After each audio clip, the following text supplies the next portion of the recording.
Bonjour à tous et bienvenue sur ma chaîne. Aujourd'hui, je partage avec vous une délicieuse recette de brioche des rois super moelleuse et très parfumée. C'est une recette très facile à faire. C'est parti. Je commence par délayer 7 g de levure sèche dans 110 ml de lait.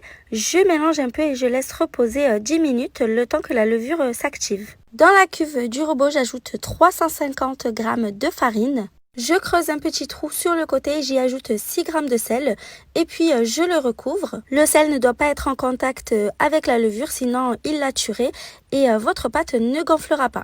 Par la suite, j'ajoute 90 g de sucre. J'ajoute le mélange lait-levure au centre. Une cuillère à café d'eau de fleur d'oranger. Je casse également 2 œufs. Et enfin, j'ajoute les zestes d'une orange.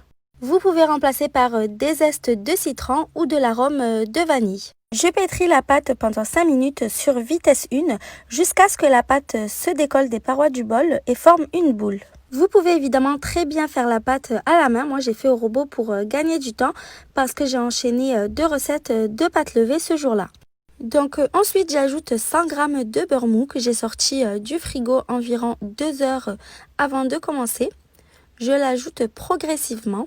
Et je continue à pétrir pendant 10 minutes sur vitesse 3 jusqu'à ce que le beurre soit bien incorporé.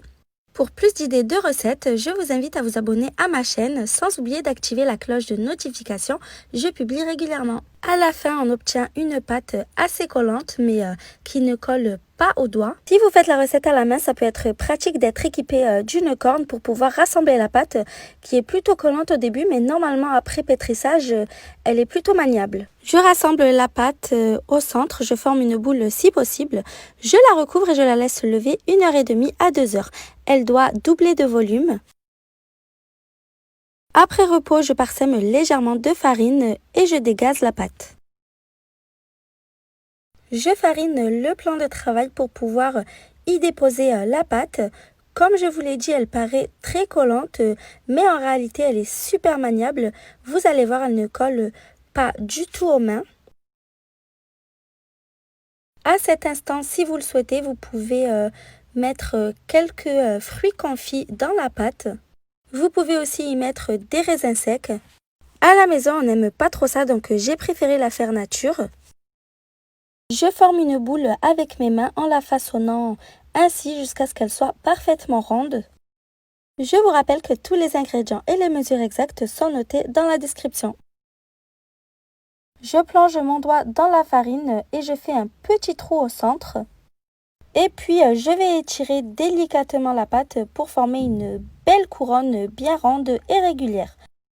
J'essaie de ne pas avoir un côté plus mince ou plus gonflé que l'autre, sinon après la pousse, ça va vraiment se voir et ça va pas être joli. Donc, prenez bien le temps de le faire sans trop presser la pâte non plus.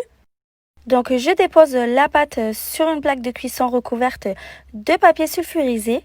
Sur la plaque, je l'égalise à nouveau pour avoir une belle couronne. Il faut faire un trou assez grand, sinon en gonflant, il risque de se refermer. Moi, mon astuce pour garder un beau cercle, c'est de déposer un emporte-pièce à beignets que je recouvre de farine pour que ce ne soit pas compliqué à retirer après la pousse. Je recouvre à nouveau d'un torchon propre et je laisse lever 1 heure. La pâte doit encore doubler de volume. À ce moment-là, je peux retirer l'emporte-pièce. Je prépare une dorure, donc c'est un jaune d'œuf et une cuillère à soupe de lait. Et je viens en badigeonner sur la couronne délicatement pour ne pas la dégazer. À ce moment-là, vous pouvez parsemer délicatement de sucre perlé par-dessus.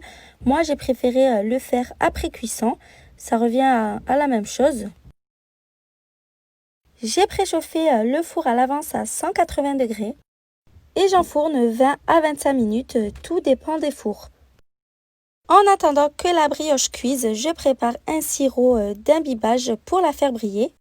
Donc j'ai mis 60 ml d'eau, 60 g de sucre, une demi-cuillère à café d'eau de fleur d'oranger et les écorces d'une orange. Je porte le sirop à ébullition.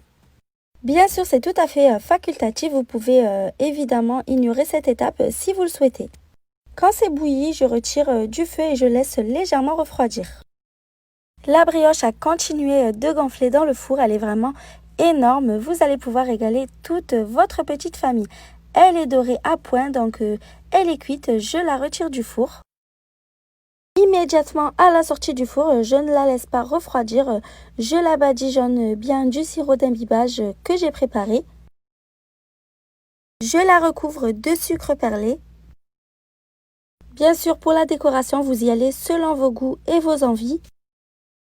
Je parsème 2 fruits confits par-dessus. Donc moi j'ai utilisé des cerises confites et de l'ananas confit.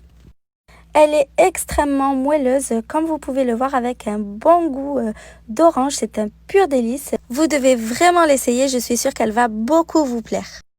J'espère que la recette vous a plu. À bientôt!